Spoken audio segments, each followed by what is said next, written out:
Christ Triumphant, August 11th, Daily Devotional by Ellen G. White. Water to wine.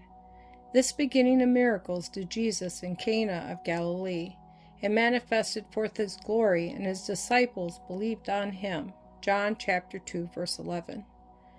Jesus Christ is the originator of all missionary work done in our world. He worked miracles to heal the sick, but he never worked a miracle in his own behalf. His first noted miracle was performed at a marriage feast in Cana, when he turned water into wine. By this miracle Christ wished to teach that unfermented wine is far preferable to fermented wine. Christ never created fermented wine. The wine made on this occasion was exactly like the wine that comes fresh from the cluster.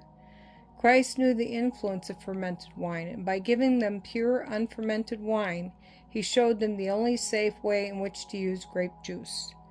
Christ did not draw attention to this act to receive public notice. He wished to teach an important lesson. He did not make or use fermented wine. Christ did turn water into wine, but he used wine fresh from the grapes and never any other. He is our example in all things, and before his death he left as a last legacy to his church the bread, representing his body given for the sins of the world, and the wine representing his spilled blood.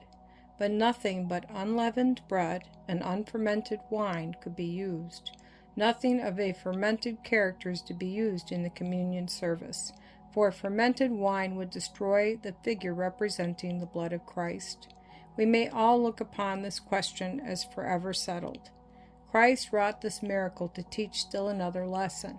He would not yield to the enemy when tempted to perform a miracle to supply his own necessities by converting a stone into bread. But on the occasion of the marriage feast, he desired to express his sympathy with and approval of those at the wedding. Christ did not come to this world to forbid marriage or to break down or destroy the relationship and influence that exists in the domestic circle. He came to restore, elevate, purify, and ennoble every current of pure affection, that the family on earth might become a symbol of the family in heaven. In the Christian home, the grace of God is to subdue and transform human character, and then the church will become an active, living, working church.